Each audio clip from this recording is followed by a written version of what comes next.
अस्सलामु अलैकुम वरहमतुल्लाहि वबरकातुहू। मैं इंस्पायर केमिस्ट्री सेंटर की जानिब से आपका इस्तकबाल करता हूँ, खैर मकदम करता हूँ और वेलकम करता हूँ और उम्मीद करता हूँ कि आप सब बखैर होंगे।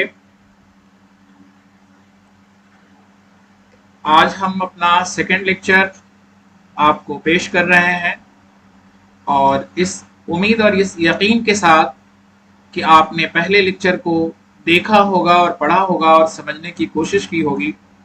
उसके आगे की टॉपिक को हम लेके चल रहे हैं, जिसमें हमने कंसीडर किया है कि A change into B and B change into A।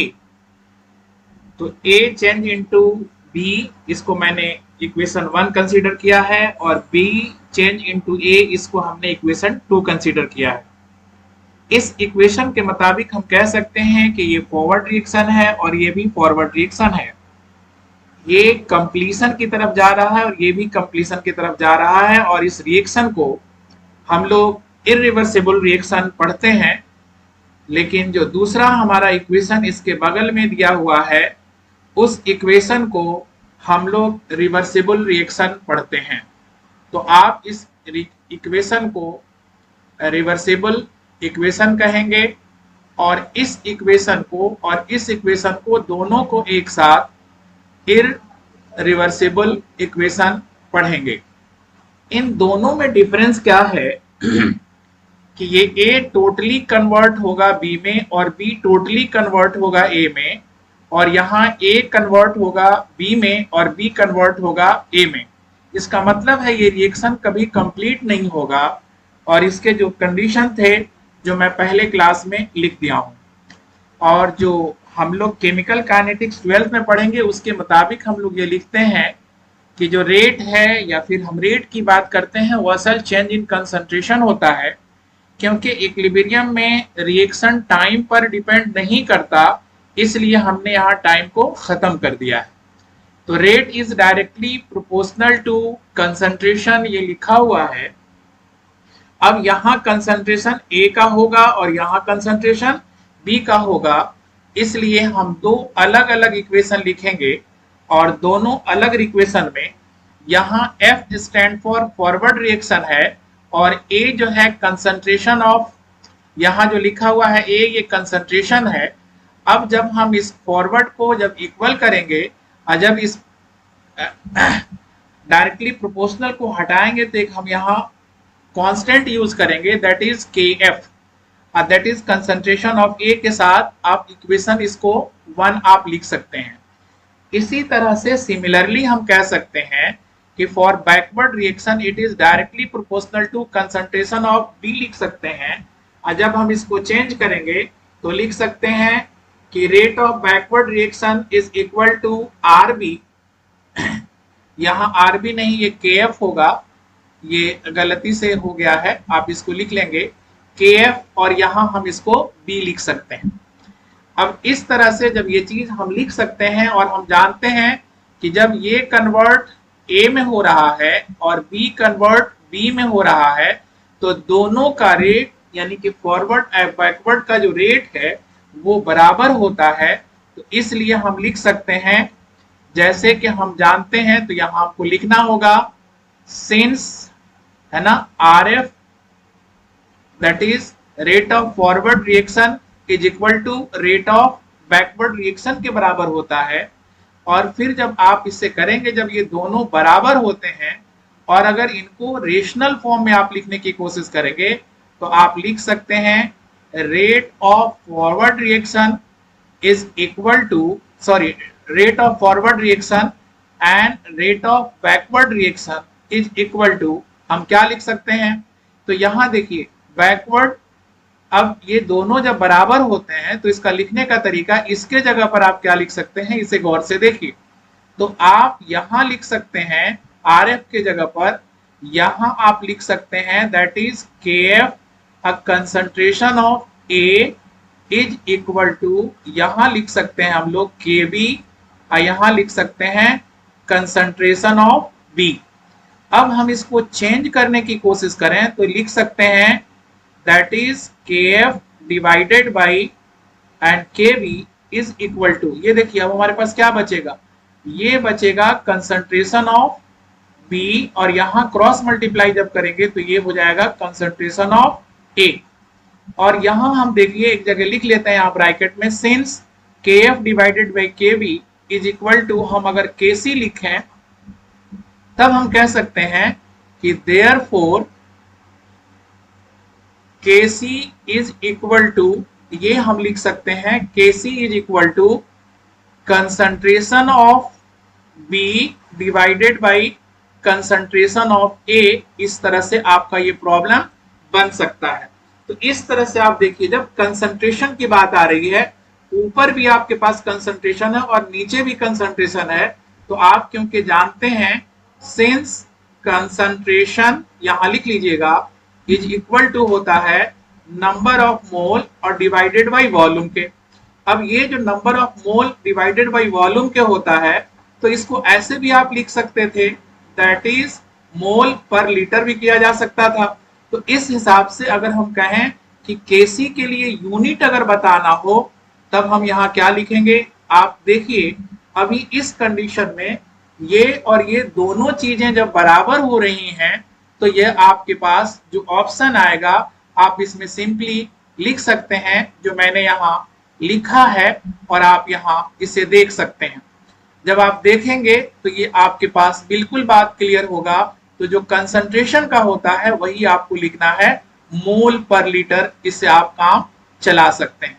तो जो मैंने अभी आपको बताया उस तरह से इस क्वेश्चन में आप आसानी से इस काम को कर सकते हैं। जो लिखा गया ये वही चीज है जो मैंने ऑलरेडी यहाँ टाइप कर दिया है। तो ये कंसंट्रेशन का काम आपका चल सकता है और ये यूनिट लिख सकते हैं। तो दिस इज मोल पर लीटर, इसके लिए आप इस्तेमाल करेंगे और आपका इससे काम हो जाएगा। फिर हम लोग जब डिग्री ऑफ डिसोसिएशन की बात करेंगे तो वहां क्वेश्चन हमारा अलग होगा। अब हम आते हैं आगे इसी चीज के लिए। अब हम एग्जांपल कैसे कैसे ले सकते हैं ये हमें समझना है। ये तो हमारा एक स्पेसिफिक हो गया। अब आती है बात इक्विलिब्रियम की। तो इक्विलिब्रियम जो है इसकी क्लासिफिकेशन की बात आती है। जैसे हम कहते हैं कि घर में जो है दो तरह के लोग होते हैं, मेल और फीमेल। अब केमिस्ट्री में मेल फीमेल से तो नहीं काम चलेगा। केमिस्ट्री का कंसेप्ट जो है थोड़ा सा निराला है, और इस निरालपन को जो है इसकी फिजिकल स्टेट जो है एक माने रखती है, तो वो हम देखेंगे। तो यहाँ क्वेश्चन है कि क्लासिफिकेशन अगर हम करें इक्विलिब्रियम का, तो एक हो सकता है इसका फिजिकल इक्विलिब्रियम।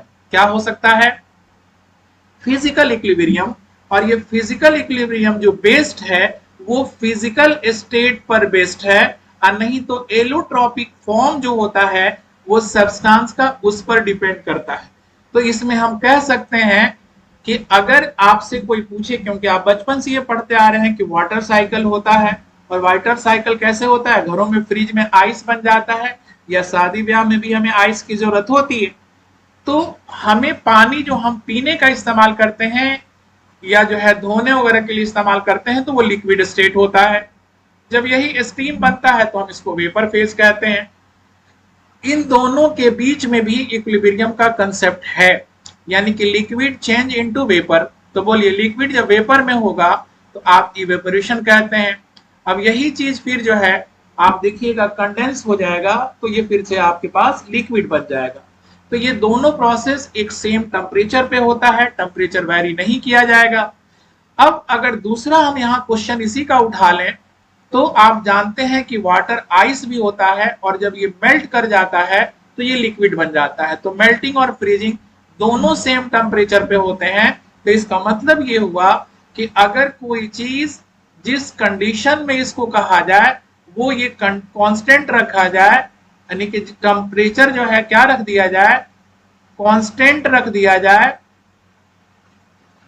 और टेम्परेचर के कांस्टेंट रख के जिस बात को डिस्कस किया जाए और वो प्रोसेस उसके फिजिकल स्टेट से रिलेटेड हो, तो हम उसको फिजिकल इक्विलिब्रियम कहेंगे। तो आपसे कोई भी सवाल पूछे कि how to define physical equilibrium, तो at certain condition if a substance change into their form, only their form should be changed and that called physical equilibrium। और उसके बीच में अगर इक्विलिब्रियम एग्जिस्ट होता है तो हम ये लिख देंगे कि वो फिजिकल क्राइटेरिया है, और सिर्फ स्टेट चेंज होता है कंपोजिशन में कोई बदलाव नहीं आती। दूसरा जो इसमें सबसे बेस्ट एग्जांपल है वो आपके लिए है ग्रेफाइट और डायमंड। आप देखिए ग्रेफाइट जो है आप जानते हैं जनरली जो हम लोग पेंसिल इस्तेमाल करते हैं ये जो है स्लिपरी टू टच होता है, और डायमंड जो है ज्वेलरी में यूज होता है। तो ये जो है हार्डेस्ट नोन सब्सटेंस है, और ये जो है आप देखिएगा कि इसको जो है स्लिपरी टच होने की वजह से ये जो है ऑटोमोबाइल में इसका बड़ा इस्तेमाल होता है। और सबसे बेहतर इस्तेमाल तो बेटा हम लोग अपने पढ़ने में बचपन में यूज करते थे। तो ये भी फिजिकल स्टेट ही बदलता है, यानी कि इसको भी चेंज करने के लिए टेम्परेचर को जो है एक कांस्टेंट रख के हम इंटरचेंज कर सकते हैं। तो ये क्या हुआ, फेज चेंज कह सकते हैं, फिजिकल स्टेट कह सकते हैं, एलोट्रॉपिक फॉर्म कह सकते हैं चेंज करना। तो इसका मतलब क्या हुआ, सिंपली आप कह सकते हैं कि फिजिकल स्टेट को जो है अगर हम लोग क्या कर दें, चेंज कर दें, ये नॉर्मल तरीके से समझने के लिए है। और नहीं तो सिंपली अगर ये नहीं याद कर सकते हैं तो आप लिख सकते हैं कि फेज जो है इसमें क्या होगा, चेंज होगा। और नहीं तो क्या करेंगे, एलोट्रॉपिक जो है, एलोट्रॉपिक फॉर्म जो है बदलेगा। तो एलोट्रॉपिक फॉर्म को अगर आप बदल देते हैं, है ना, डिफर कर देंगे या डिफरेंट कर देंगे, तो ये बदलाव अगर आएगा तो इस बदलाव के लिए हम कह सकते हैं कि ये हमारा फिजिकल इक्विलिब्रियम। अब ये फिजिकल इक्विलिब्रियम आप समझ जाइएगा कि ओनली स्टेट या फेज या allotropic form should be change. उसको हम लोग अगर कंपोजिशन नहीं बदलता है तो हम लोग उसको कहेंगे कि ये फिजिकल इक्विलिब्रियम है। अब फिजिकल इक्विलिब्रियम के बाद आप फिर से देखेंगे कि इसमें और कौन सी चीज आ सकती है, तो वो है आपका केमिकल इक्विलिब्रियम। तो ये आप तो बिल्कुल समझ सकते हैं कि केमिकल इक्विलिब्रियम में जिस बात को हम लोग डिस्कस करेंगे वो कंपोजिशन से रिलेटेड होगा, क्योंकि केमिकल साइंस का मतलब ही हुआ है कि हम लोग एटम, मॉलिक्यूल और उसके प्रॉपर्टीज को पढ़ते हैं। तो जब रिएक्शन होगा तो बदलाव तो आएगी, बदलेगा, लेकिन वो कंप्लीट नहीं होगा, ये इरिवर्सिबल की पहचान है। लेकिन हम इसमें क्या देखेंगे ये हमारे लिए जानना बड़ा इंपॉर्टेंट है। तो रिएक्शन में एक बात का आप हमेशा ख्याल रखिएगा कि वहां ब्रेकिंग ऑफ बॉन्ड होने के चांस होते हैं और मेकिंग ऑफ बॉन्ड के चांस होते हैं। तो रिएजेंट हमारे जो हैं इंटर जब चेंज होंगे तो एक में बॉन्ड बनेगा और दूसरे में बॉन्ड टूटेगा। तो जिसका टूटेगा वो इधर होगा, यानी कि लेफ्ट साइड में होगा, और जो बनेगा वो राइट हैंड साइड में होगा। क्योंकि आपने पढ़ा है कि हम दोनों के लिए अलग अलग तरीके से बात करेंगे कि ये भी जो है रिएक्टेंट हो सकता है और ये भी प्रोडक्ट हो सकता है, ये रिएक्टेंट हो सकता है तो ये प्रोडक्ट हो सकता है। तो इसमें आपको याद रखना है, it arises due to breaking and making of bond during chemical change. इसमें हम एग्जाम्पल से सारी बात डिस्कस करेंगे। तो आप जानते हैं कि हैबर प्रोसेस से हम लोग अमोनिया की सिंथेसिस करते हैं और यहाँ इक्विलिब्रियम एग्जिस्ट करता है। इसमें सबसे इंपॉर्टेंट जो चीज है बेटा वो आपको ये याद रखना है कि इसकी गैसियस स्टेट को कंसीडर करनी है। ये गैसियस स्टेट एक कंडीशन है। तो यहाँ देखिए फिजिकल स्टेट यहाँ भी लिखा हुआ है, लेकिन कंपोजिशन की बात करेंगे तो ये नाइट्रोजन अकेला था, हाइड्रोजन अकेला था और ये अमोनिया बन गया। तो यानी कि ये सेपरेटली जब इन दोनों को, तो ये कॉम्बिनेशन का भी पहचान है। जब इसी चीज को आप जो है वन एरो दिखाएंगे तो ये हम लोग रिडॉक्स रिएक्शन में भी पढ़ सकते हैं, ये बात की चीज है। लेकिन हमें जो सीखना है, जो समझना है, पहले वो ये देखना है कि क्या ये रिवर्सिबल है, गैस यहाँ है। तो यहाँ हम कह सकते हैं कि गैसियस होने की वजह से एक अलग कंसेप्ट हमारे पास आएगा जो मैं आपको बता भी दे रहा हूं कि ये होमोजीनियस इन नेचर होगा। यानी कि कंपोजिशन जो है दोनों के अलग अलग होंगे। तो इनके बॉन्ड ब्रेक हुए तो बोलिए आप कह सकते हैं कि इसकी BB stand for breaking of bond. अब बीबी स्टैंड फॉर भैया दूसरा बीबी मत समझ लेना, और यहाँ भी जो है बेटा वही बीबी होगी जो यानी कि ब्रेक कर जाएगी। और यहाँ बेटा एमबी, आजकल बच्चे एमबी का बड़ा इस्तेमाल करते हैं। एमबी मतलब मेकिंग ऑफ बॉन्ड हो रहा है। अब इसी के उल्टा जब आएंगे तो इस केस में क्या होगा, इसकी ब्रेकिंग होगी और यहाँ फॉर्मेशन होगा। तो हर चीज को बेटा तो हम लोग पहले बीबी की बात करेंगे और जब बीबी होगी तो फिर मेकिंग की भी बात करेंगे। तो दोनों चीजें आपको आसानी से घर कर सकती थी, जो मैंने आपको सिखा दिया। अब क्योंकि ये कोलैप्स कर जा रहा है, इसलिए मैं यहां इस चीज को इरेज कर देता हूं और वो अब आपके पास क्लियर हो जाएगा। तो जितने भी ये कंपोनेंट लिखे जा रहे हैं उनको देखिए और समझने की कोशिश करिए। अब जब ये समझ में आपको आ जाएगा तो आपको ये बात क्लियर हो जाएगी कि ये चीजें जो है इधर वाली चीजों में हमेशा बीबी होगी। इसमें बीबी मतलब ब्रेकिंग ऑफ बॉन्ड होगा। तो इधर क्या होगा, हमेशा याद रखिएगा, यहाँ बीबी होगी और यहाँ जो होगा वो एमबी होगा। MB stand for making of bond. अब यहां हम देख रहे हैं कि ये गैसियस स्टेट है, ये गैसियस स्टेट है, ये भी गैसियस स्टेट है, ये भी गैसियस स्टेट है, लेकिन यहां ये सॉलिड है। ये देख रहे हैं आप, ये भी गैस है, ये भी गैस है, ये भी गैस है, लेकिन क्योंकि ये वोलेटाइल इन नेचर है, अभी हम फिलहाल इसको सॉलिड लिख रहे हैं, लेकिन हम लोग इसको चाहें तो गैसियस भी लिख सकते हैं, क्योंकि ये वोलेटाइल होने की वजह से ये चेंज होता है। तो ये हमारा क्वेश्चन ये भी अलग होगा कि फिजिकल स्टेट के बेसिस पर अगर इनका क्लासिफिकेशन किया जाए और कंपोजिशन भी बदलता हो, तो उस केस में हम लोग केमिकल इक्विलिब्रियम को फिर से क्लासिफिकेशन जो करेंगे वो कितने तरह से कर सकते हैं। तो यहाँ हमने दूसरा क्वेश्चन उठाया है जो आपके सामने है, और वो ये है कि कैल्शियम कार्बोनेट को हमने लिया और कैल्शियम कार्बोनेट सॉलिड होता है, कैल्शियम ऑक्साइड बनता है और कार्बन डाइऑक्साइड बनता है। तो आप फिजिकल स्टेट को कंसीडर करिए और मुझे बताने की कोशिश करें कि हाँ, आपने जो पढ़ा उसमें ये चीज लिखी गई है, हम इसको कैसे एनालिसिस करते हैं। तो मैं फिर दोबारा लिख देता हूं, बीबी आएगी तब जो है एमबी की जरूरत पड़ेगी, और एमबी की जरूरत कब पड़ेगी, जब बीबी होगी। तो ये बीबी और एमबी में आप जो है एक रिलेशन याद रख लीजिए, ये बीबी और एमबी आपको काम देगा।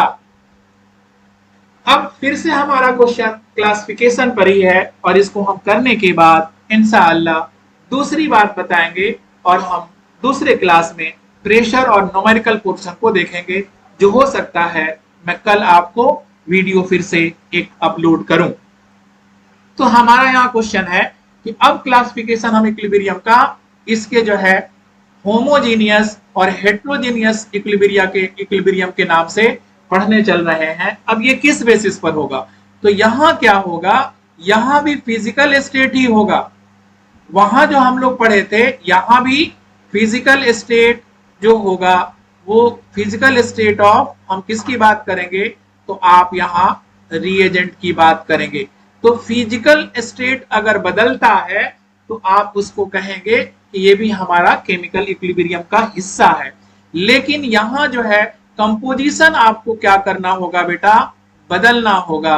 तो मैं यहाँ लिख देता हूं, कंपोजिशन जो है, लिख दीजिए, composition should be change, should be, और यहां आपको ख्याल रखना है ये चेंज करेगा।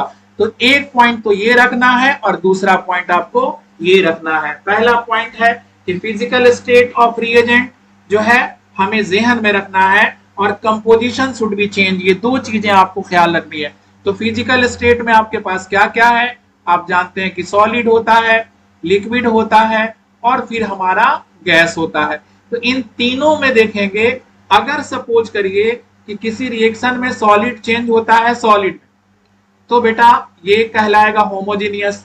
अगर लिक्विड की बात करें, लिक्विड लिक्विड में चेंज हो, तभी भी इसको हम कहेंगे कि ये हमारा होमोजीनियस है। और अगर कहा जाए कि गैस चेंज इनटू गैस, तभी भी हम इसको कहेंगे कि ये हमारा होमोजीनियस है। जब यही आइएगा बेटा सरफेस केमिस्ट्री में पढ़ेंगे तो इसका पढ़ने का तरीका अलग होगा, सॉल्यूशन में आएंगे तो उसका पढ़ने का तरीका अलग होगा, और अभी हम जो पढ़ रहे हैं इसका तरीका अलग है।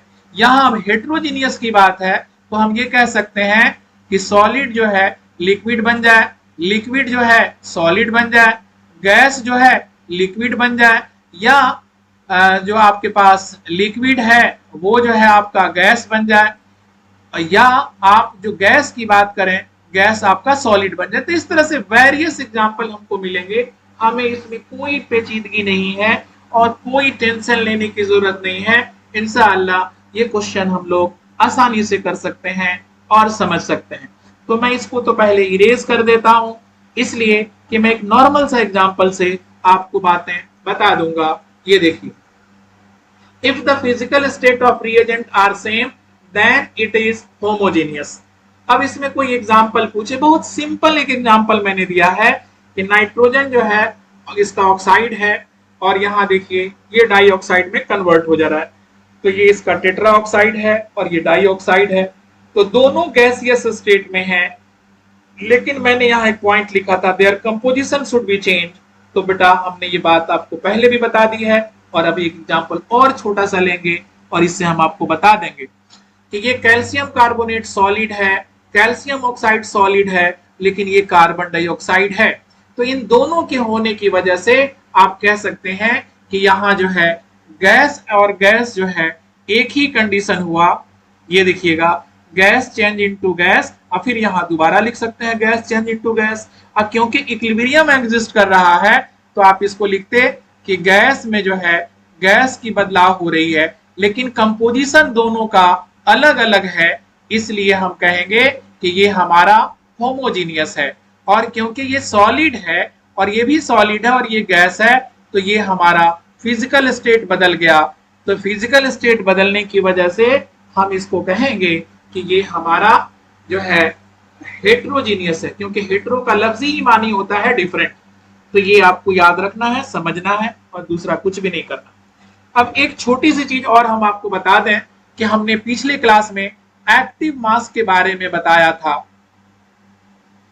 तो एक्टिव मास जो है मास ऑफ, लिख लीजिएगा सॉलिड एंड यहां लिख लीजिएगा लिक्विड, यहां रखिएगा प्योर स्टेट।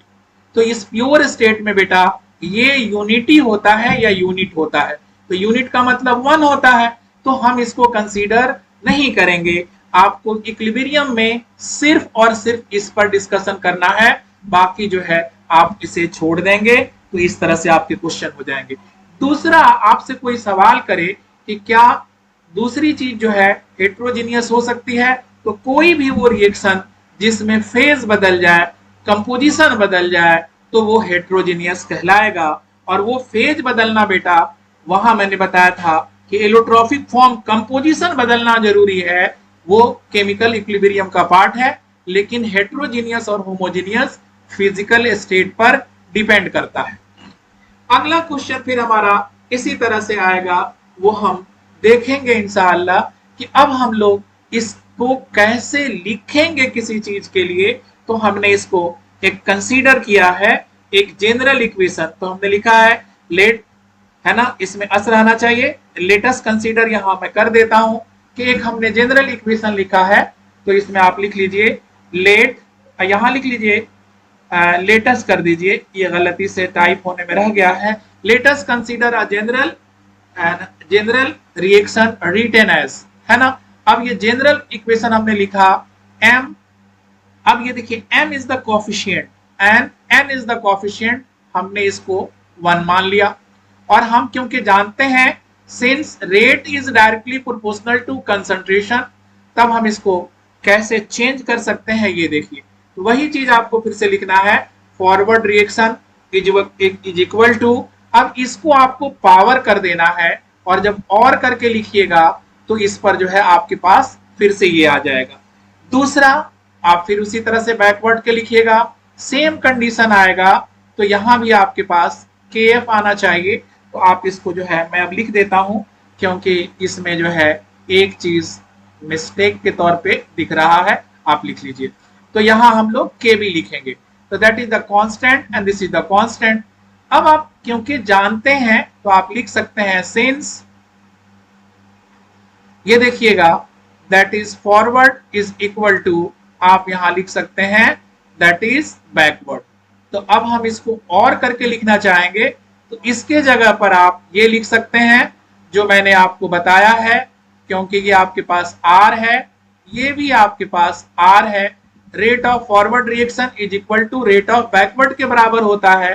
तो और हम इस यहाँ क्या लिख सकते हैं, यहां हम लिख सकते हैं KF, आप यहां लिख सकते हैं concentration, and A to the power M लिख सकते हैं बराबर यहां लिख सकते हैं K B under bracket B to the power, यहां हम लोग n लिख सकते हैं। अब इसी को हम लोग अगर चेंज करना चाहेंगे तो क्या लिख सकते हैं, के एफ को यहीं रहने दें और डिवाइडेड बाई यहाँ हम लोग के बी कर दें, तो यहाँ हम क्या लिख सकते हैं आप देख के बताइए। तो बी जहां है वहीं रह जाएगा, लेकिन इस पर पावर क्या है, तो आप देख रहे हैं पावर n है, और जब डिवाइड करेंगे तो यहाँ आपके पास a आएगा और इस पर पावर m होगा। तो इस तरह से आप कह सकते हैं, क्योंकि हम लोग पहले भी लिख चुके हैं, सिंस ये देखिए equilibrium constant is equal to that is rate of forward reaction divided by that is आपके पास रेट ऑफ, ये देखिएगा ये आपके पास रेट ऑफ बैकवर्ड रिएक्शन के बराबर है, इसलिए हम लोग लिख सकते थे Kc is equal to concentration of B to the power n divided by concentration of A to the power m। अब इसको कुछ भी आप ले सकते हैं, ये आपके ऊपर डिपेंड करता है।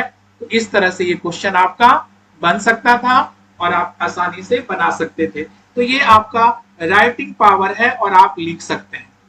दूसरा हम इसको हम लोग अगर मान लीजिए इसको हम कहें कि ये हमारा सिर्फ केस 1 है, इसको आप कर लीजिए, ये आपके लिए केस 1 कंसीडर कर लिया जाए, तो एक क्वेश्चन आपका इससे बन जाएगा।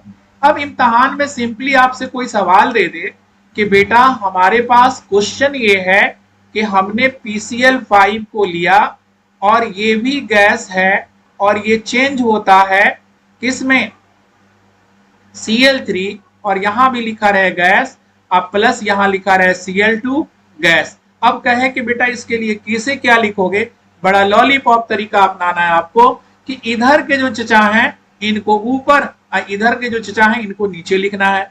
तो कौन चचा ऊपर है, देखिए ये है आपके पास PCl3, इसको आप PCl3 को अंडर ब्रैकेट कर लीजिए और यहां Cl2 को कर लीजिए और डिवाइडेड बाय यहां जो है PCl5 को कर लीजिए और अंडर ब्रैकेट कर लीजिए। तो एक क्वेश्चन का आपका आंसर ऑब्जेक्टिव का ये आ गया। आप आसानी से ऐसे क्वेश्चन को कर सकते हैं, बड़ा आसान है, कहीं मुश्किल नहीं है। ये क्वेश्चन हम लोग बड़ी इत्मीनान के साथ कर सकते हैं, और जब बड़े इत्मीनान के साथ कर सकते हैं तो हम लोग इसमें अब आगे देखेंगे और समझने की कोशिश करेंगे कि केस 2 हमारा अगर बनाया जाए तो क्या हो सकता है। अब हमने इसमें एक दूसरा इक्वेशन जो कंसीडर किया है वो यही कंसीडर किया है। ये सारी बातें आपके पास लिखी गई हैं, यहां जो है देखिए इसको सिंपली F कर देना है, ये F बना दिया जाए तो इसको लिखने का वही तरीका है। अब जितने कंपोनेंट आए अप टू मान लीजिए इनफाइनाइट तक जा सकते हैं, कहीं परेशान नहीं होना है। ये इधर को मान लीजिए राइट साइड में है, इधर के रिस्पेक्ट में तो ये प्रोडक्ट, इधर के साइड में इसको रिएक्टेंट, तो ये हमेशा एक फॉरवर्ड कहलाएगा और एक बैकवर्ड कहलाएगा।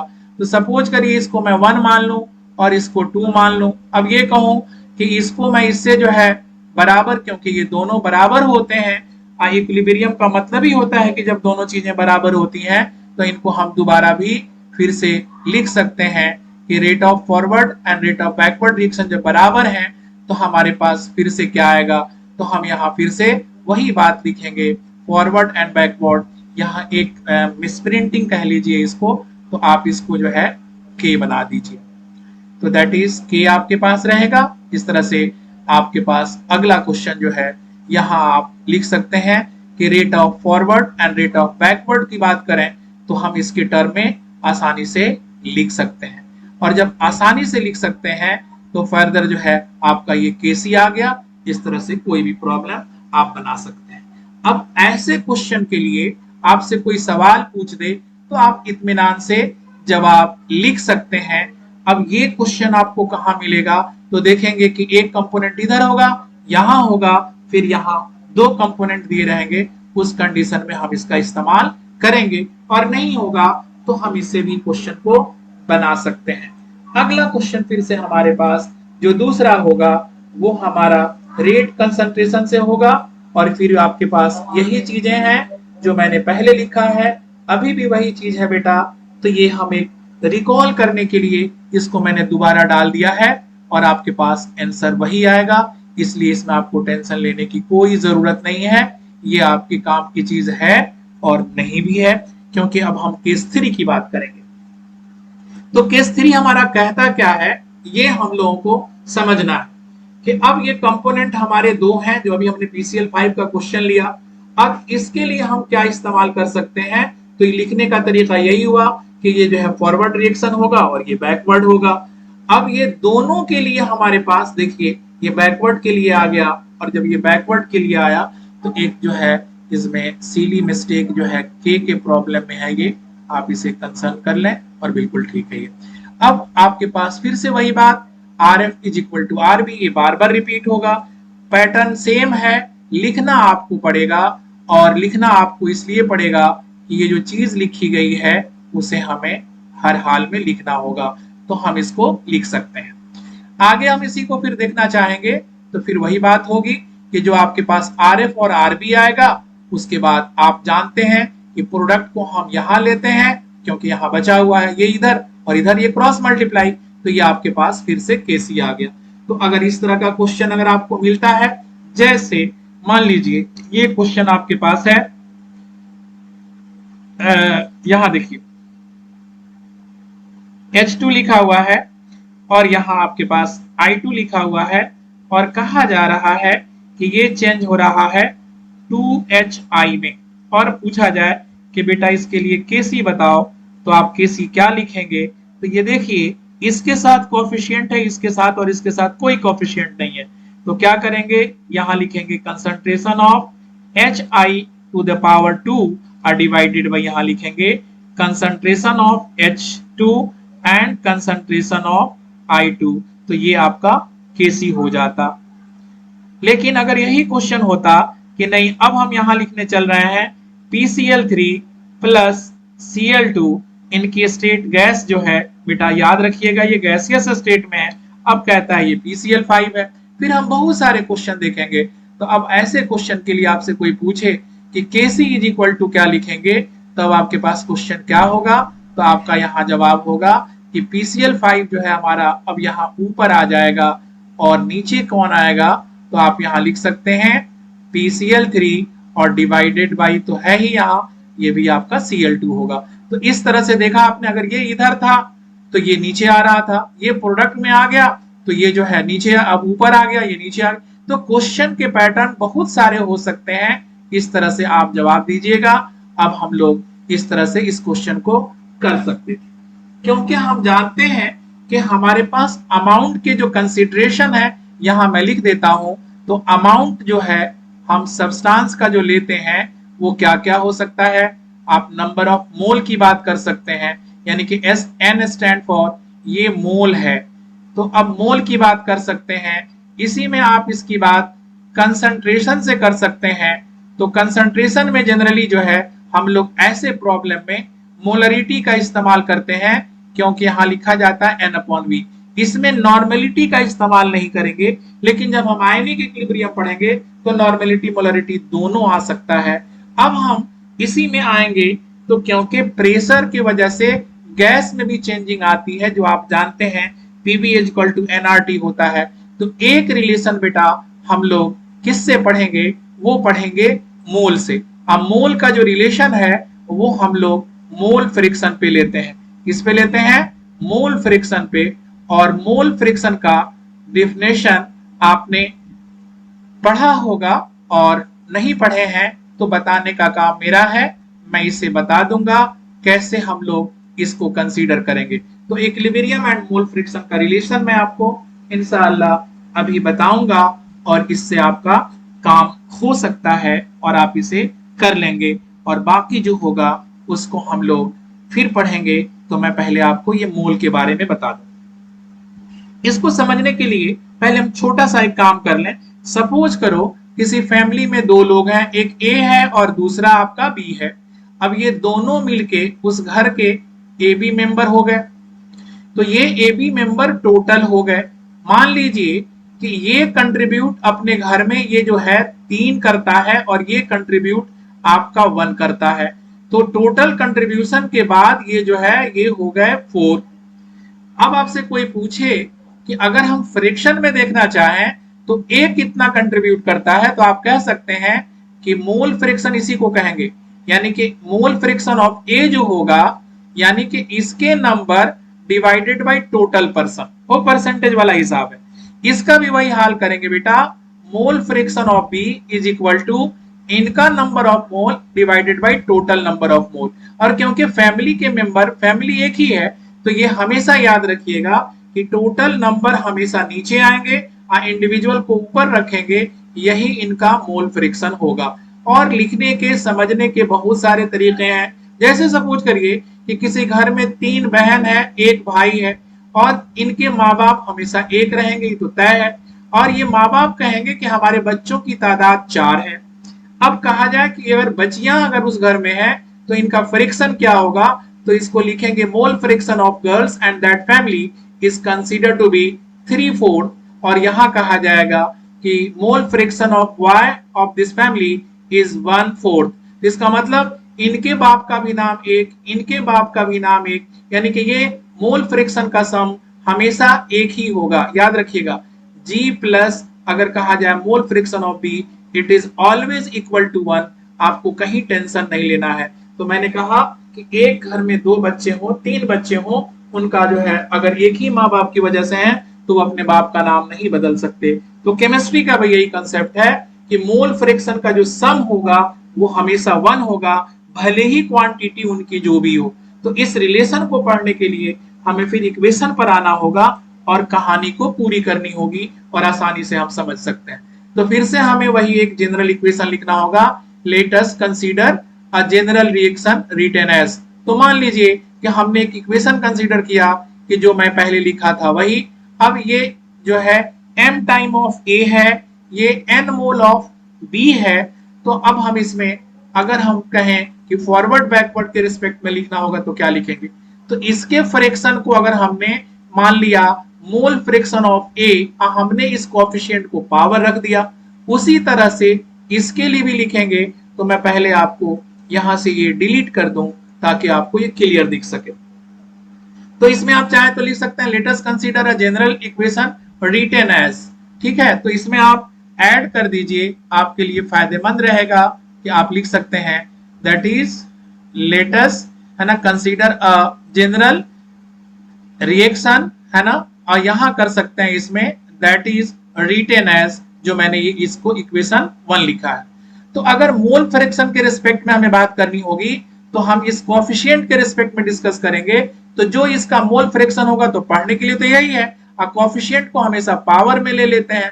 तो ये फॉरवर्ड के लिए होगा तो आपको ये लिखना होगा, और उसी तरह से सिमिलरली आपसे कहा जाए बैकवर्ड के लिए लिखना होगा तो आपको फिर से ये लिखना होगा जो मैंने यहाँ लिखा है। तो इसमें जो है ये चेंजिंग की जरूरत पड़ रही है क्योंकि ये जो है नहीं हो पाया था। तो यहाँ देखिए ये आप कर सकते हैं, ये सिली मिस्टेक है और मैं इसे एक्सेप्ट करता हूं कि ये जो है ओवरलैप कर गया। तो ये आप लिख सकते हैं। अब सिमिलरली आपने इक्विलिब्रियम, जब नाम इक्विलिब्रियम का दिया है तो इक्विलिब्रियम में हमेशा फॉरवर्ड एंड बैकवर्ड बराबर होते हैं, और जब फॉरवर्ड एंड बैकवर्ड बराबर होते हैं तो दोनों को यहाँ जब आप लेके आएंगे तो वहां तो हम लोगों ने इक्विलिब्रियम कांस्टेंट केसी कहा था, और जब मोल फ्रिक्शन के रिस्पेक्ट में लिख रहे हैं तो अब इसको हम क्या लिख सकते हैं, तो यहां हम इसको लिखेंगे दैट इज के एक्स, क्योंकि ये जो आपके पास जो प्रोडक्ट आया ये आपके पास ऑलरेडी आ चुका है। तो यहां ये लिखेंगे तो ये देखिए ये भी मोल फ्रैक्शन है और ये भी मोल फ्रैक्शन है, ये भी मोल है, ये भी मोल है। तो ये जो होगा यूनिट लेस होगा। इस तरह से आपके पास ये क्वेश्चन आ सकते हैं और आप बना सकते हैं। अब जब दोनों तरफ की चीजें बराबर हो जाती हैं तो उसमें यूनिटलेस होने के चांसेस बढ़ जाते हैं। तब इसको क्या पढ़ेंगे, मोल फ्रिक्शन पढ़ेंगे, यानी कि equilibrium in respect of mole fraction, and this is the mole fraction constant कहेंगे, and this is equal to like this. तो जो भी एक्स वाई जेड आपको मिलेगा उस हिसाब से इस क्वेश्चन को बनाएंगे और ये इसका ऑब्जेक्टिव है। इस तरह से ये क्वेश्चन आपका बन सकता है। अब एक लास्ट क्वेश्चन, और कल जो है मैं आपको दूसरा डेरिवेशन सिखाऊंगा और वो डेरिवेशन हमारा इक्विलिब्रियम और केसी का होगा, और कल से हम लोग प्रॉब्लम बनाना भी शुरू करेंगे इंशाअल्लाह। अब हमने इक्विलिब्रियम एंड प्रेशर को रिलेट करने की कोशिश की है। फिर से मैंने इक्वेशन वही लिया है जो पिछले हमने 4th स्लाइड पे लिया था।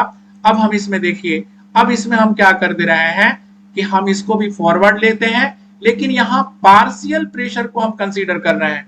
यहाँ देखिएगा, तो जितने भी कंपोनेंट होते हैं बेटा, तो अगर ये क्योंकि क्लोज कंटेनर में ये प्रोसेस होता है, तो क्लोज प्रोसेस का, क्लोज कंटेनर का जो टोटल प्रेशर होगा उसको हम लोग पीटी लिखेंगे, जो हम लोग अपने कल की क्लास में पढ़ेंगे। लेकिन जो बाकी कंपोनेंट है, सपोज करिए एक 1 है, एक 2 है, एक 3 है और एक 4 है, यानी कि इतने कंपोनेंट, तो एक को आप कहेंगे P1, दूसरे को कहेंगे P2, तीसरे को कहेंगे P3 और चौथे को कहेंगे P4। और जब सभी को जोड़िएगा तो ये जोड़ने के बाद आपका ये आता है पीटी के बराबर टोटल प्रेशर। ये बात की चीज है, लेकिन क्योंकि अभी पार्शियल प्रेशर की बात करनी है, उस रेस्पेक्ट में आप इसको कैसे लिखेंगे, तो ये आपके पास लिखा हुआ है। ये क्या लिखा हुआ है, क्योंकि प्रेशर को हमें डिफाइन करना है, तो हम यहाँ क्या लिखेंगे, फॉरवर्ड के लिए जो होगा partial of pressure, partial pressure of A and to the power m लिखेंगे। उसी तरह से partial pressure of b to the power n लिखेंगे। और फॉरवर्ड तो ये आपके पास हो गया, और जो ये फाइनली जो है kf करके ये आएगा, ये आपके पास नोन है। दूसरा जो आपके पास फिर से आने जा रहा है वो यही आएगा, और यहाँ आपको ये बदलना होगा, तो ये मैं बदल देता हूं पहले ही। तो यहां भी वही चीज लिखना होगा, partial pressure of C and partial pressure of D, और यहाँ टू द पावर y रहेगा और यहाँ पावर टू द x रहेगा, क्योंकि इसके जो कंपोनेंट लिए गए हैं उसी को आपको डिस्कस करना होगा। और जब डिस्कस करेंगे तो ये आप जानते हैं कि जब दोनों चीजें बराबर होती हैं तो फिर इंटरचेंज करने के बाद आपके पास जो Kp आएगा, दैट इज इक्विलिब्रियम कांस्टेंट, है ना, एट कांस्टेंट प्रेशर की बात करेंगे। इस प्रेशर पे जब आप डिस्कस करेंगे तो आपके पास Rf और ये आपके पास Rb आएगा, जिसकी वैल्यू यहाँ दी गई है। और जब ये दी गई है तो आपके पास फाइनली ये आएगा, क्योंकि ये जो आपके पास पार्शियल प्रेशर है, तो प्रेशर की जो यूनिट होती है वो आप जानते हैं कि एटमॉस्फेरिक प्रेशर लेते हैं, एटीएम ले सकते हैं, पास्कल भी होता है, तो लेकिन जनरली हम जिस पे कंसीडर करते हैं वो केल्विन स्केल का होता है, वहां हम लोग एटीएम का इस्तेमाल करते हैं। अब ये देखिए, ये आपके पास x प्लस वाई जो है, ये क्या है, कोफिशिएंट है, ये C का और D का, जो यानी कि नंबर ऑफ मोल से रिलेटेड थे।